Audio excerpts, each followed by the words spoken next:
Someone on X or Twitter just showed off a new listing of San Francisco 31 minutes ago, and I guess you could buy this if you want, but I've never seen prices this cheap. And what everyone's saying is it's not a government subsidized unit either, so it's actually like a private sale. 400K, 2 bed, 2 bath, 802 square feet. You can't find a condo like this back a few years ago. Like before the pandemic, everyone was just talking about how expensive San Francisco real estate was. Well, now people are making jokes how it's cheaper than Austin. It's cheaper than Las Vegas. Like, come on. Like, these condo prices are absurdly low. And if you look at the building itself, it's not that bad of a building. It's like a really decent condo building. I don't really have any complaints over it. The overall district isn't really that bad either. It's kind of like in the lower Nob Hill area. And it's a little north of the Tenderloin. So I give it maybe like a 7 out of 10 rating for location wise in San Francisco, which is okay. Now, San Francisco real estate is so busted, right? The prices have truly imploded. 1 in 8 San Francisco home sellers is losing money, the highest share in the nation, whereas the national average is 3% are selling at a loss. With San Francisco, Detroit, Chicago, and New York combined together has an average of 6%, which is double that. But San Francisco is a whole different animal. I think San Francisco is the one that's like dragging up the percentages here. Because San Francisco, 1 in 8, that's like 12.5%. You know, the math is actually pretty frightening to see this. And the typical seller loses about $100,000 in terms of pricing. That's enormous losses every single day. And homeowners are not happy about this, right? Homeowners are taking out huge loans during the pandemic. They bought a bunch of units, and now these units are just so worthless. And now you got some units literally selling for pennies of the dollar, because units like these used to go for like $1 to $1.2 million. Now it's at $399,000. That's extremely cheap. And like I said in the beginning, a lot of people are saying it's not a government subsidized building either. So having prices like this is going to cause some bidding wars, but I don't really think prices will go above $500,000. I think people are just leaving San Francisco. 150,000 people have already left in the past 2 to 3 years, and they brought away a combined yearly salary of $22 billion. That is a lot of money. All the rich guys are gone. All the rich families are gone. And what you have left is a few office executives, a few tech workers sprinkled here and there in different neighborhoods, and that's really about it. Restaurants and bar owners are closing because so many people have left in San Francisco. And check this out, right? A lot of these other cities, yes, they're hit pretty hard, but even places like Chicago, you see prices stabilizing. New York City prices are actually going up again. And Detroit, well, they're always going down, so nothing really to talk about over there. And by the way, another 50% discount sale. Another San Francisco office trades for a 50% discount. And it seems like everyone in San Francisco is handing out 50% off coupons. For office buildings, it's 50 to 80%, and there's even a whole entire mansion originally listed for $20 million, recently sold for just a measly $10 million. And prices will continue to drop as time goes on. And 201 Spear Street is a high-end, very classy office building, and by far one of the best office locations in San Francisco. It's also right next to Stewart Lane, which is this building here, and they're literally selling one bedrooms for $2 million. And they're probably not pleased to see that their neighboring building is selling their own sector for like 50% off.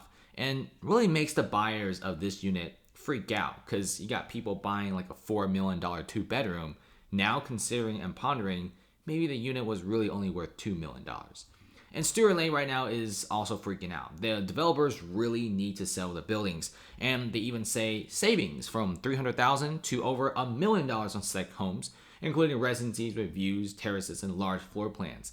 High-end units like these are no longer desirable in San Francisco, despite how amazing these residencies are. You got unblocked waterfront views. Look at how nice this looks. This is like the pinnacle of luxury. One Stewart Lane is one of the most exclusive, one of the most expensive properties in all of California in the West Coast by square footage prices. I mean, 1,300 square feet, 2 bed, 2 bath, $3.5 million. Like, it's at that type of range. You're looking at the ultra wealthy people of net worths of like $8, $9, $10 million, some even $30 million plus. But a lot of those guys have already left for other cities, which is causing a massive exodus of construction, money, and real estate transactions. And just in the past few months of real estate transactions, San Francisco already experienced nearly a 40% decline in terms of pending homes and homes under contract, meaning nobody's buying, right? It's getting to only about half the amount as before, which is a pretty terrible thing to see for America's finest tech capital. Now, check out this new construction that just came out. This is pretty surprising. 1288 Howard Street. This is a pretty new condo. It's pretty close to some of the biggest companies in the world.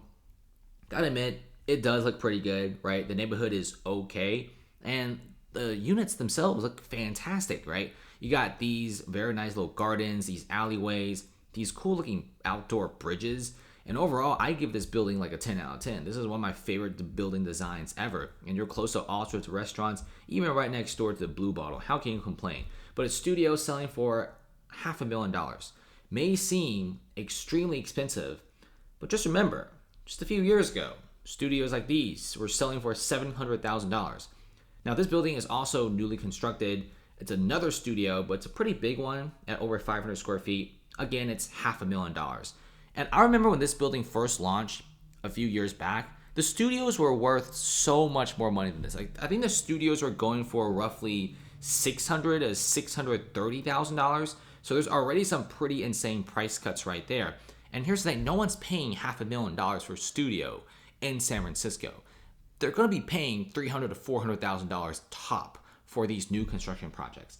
And developers are pretty scared about this, right? It's not even just the studio guys that have trouble selling, but also the mansion guys and also the office guys are all having trouble trying to sell their units off. They don't want these units anymore. These units have insane amounts of interest rates. They have to sell these units and pay the bank back.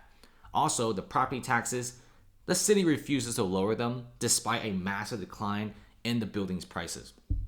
The city's like, screw you guys. I know your buildings are worth a lot less than before, but we're not lowering property tax at all. Even Blackstone, one of America's biggest landlords, is pretty frustrated about the city council.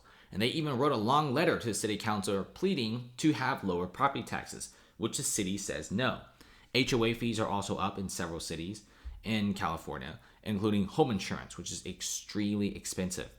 Now, San Francisco virtually has no construction for 2023, with barely any real estate projects breaking ground, with two potential ones like Hayes Point and One Oak all defaulting back to its lender. And now we're back to this area once again. A 2-bed, 2-bath, 800 square feet condo for $400,000. Obviously, the price is very, very good, and I'm sure a lot of people will jump on the boat for this. It's probably going to have some sort of bidding war. But like I said, I don't think the prices are going above $500,000 or $600,000, even $700,000. A lot of people are still buying the Bay Area real estate, but compared to before, it's like a 40 to 50% decline. So you don't really have anyone selling. You don't really have anyone buying. The San Francisco real estate market is extremely cold. So thanks for watching, guys. Comment below and see you later.